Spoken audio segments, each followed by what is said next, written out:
Hello everyone, and this is part number 2 of the week that we're reading the book. So for the last 4 days, we've just been spending some time every day reading about 10 pages of any book that you prefer.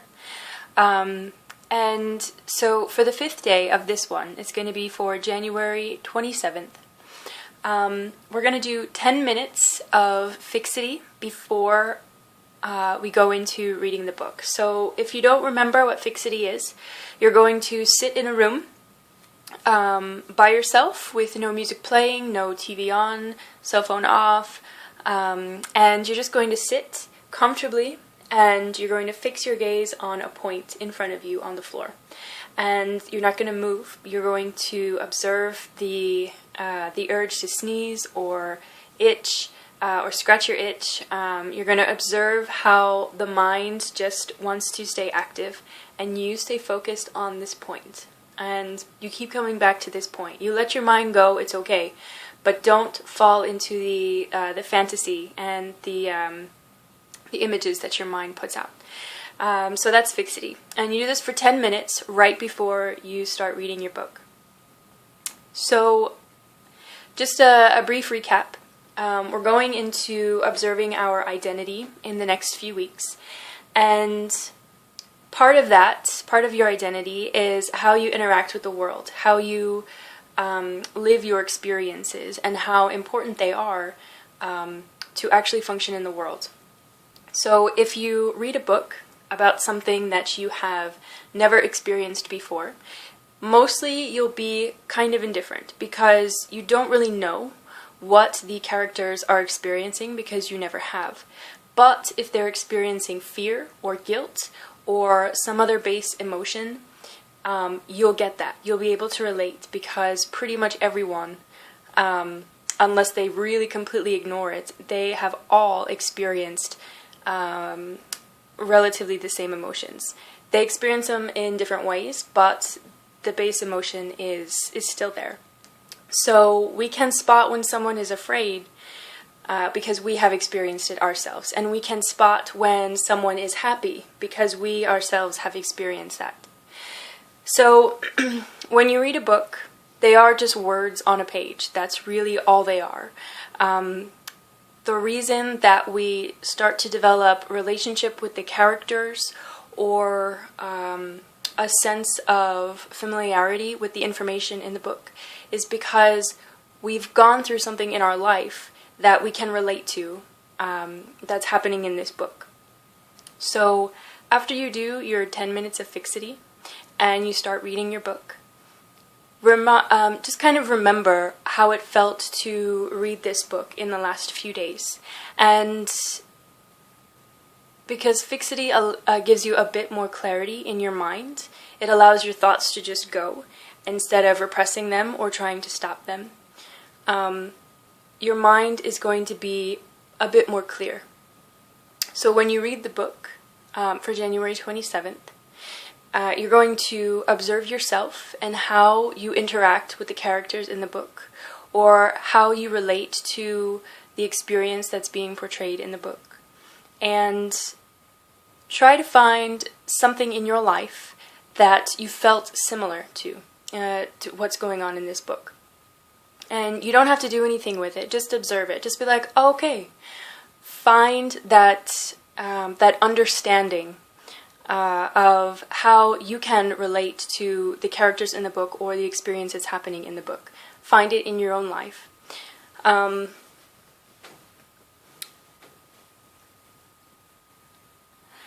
If you're driving along the street and you come to a red light, your instinct is to stop. And it's not because the red light actually stops your car. There is no power of this red light that could actually stop your car. So it's your experience, your past experience of maybe seeing on the news cars running red lights, they get into a car accident, it looks terrible, and you're like, okay, I will never do that. So you develop this feeling of fear that if you would run a red light, it would be so uncomfortable and you could die, and you have this fear. And this is actually what causes you to stop at a red light. At one point, yes, it's common sense. But there is a small feeling of, if I don't stop at this red light, I really could get hurt or I could get injured. So let's be prudent and stop at this red light. It's the same with a green light. The green light itself does not make a car go. It is the person who is driving the car that makes the decision to go through the light if it's green. So when it's yellow, we have no idea what to do. Should we go faster? Should we slow down? We don't know. But whoever is driving and going through this yellow light at the moment, they make that choice and they go or not, based on past experiences. So everything that we do,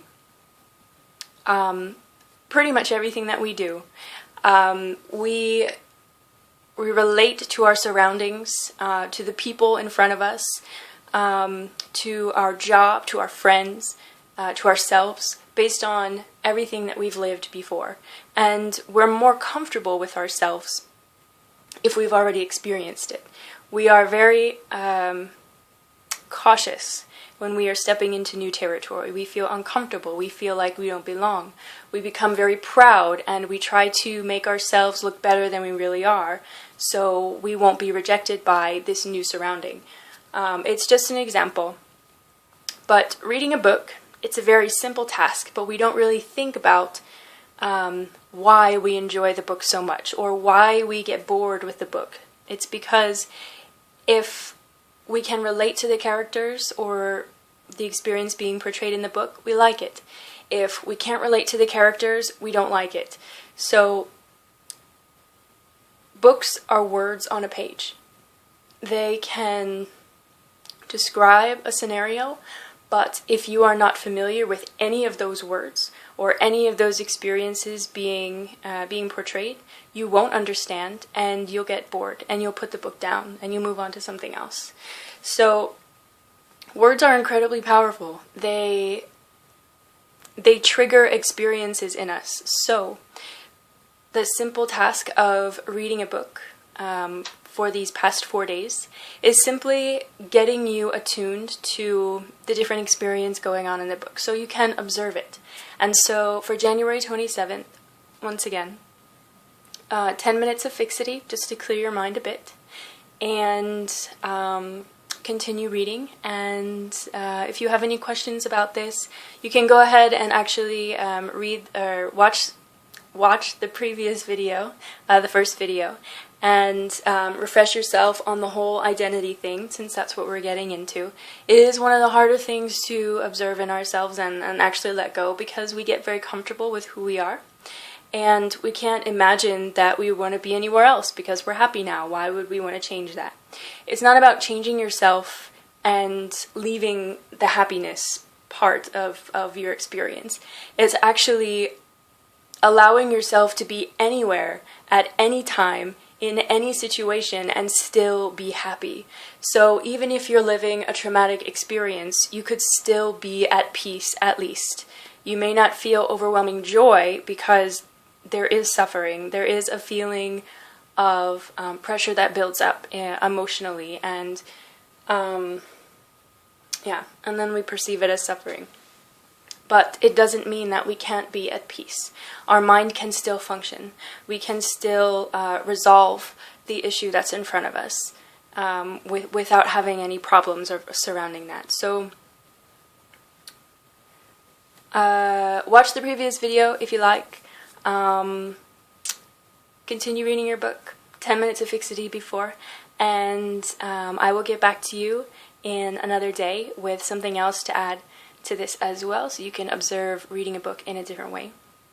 Again, if you have any questions, you can ask me on my blog, my Facebook, YouTube, anywhere you can find me. I'm kind of everywhere, so just look and comment, questions, anything you like, and I will see you next time.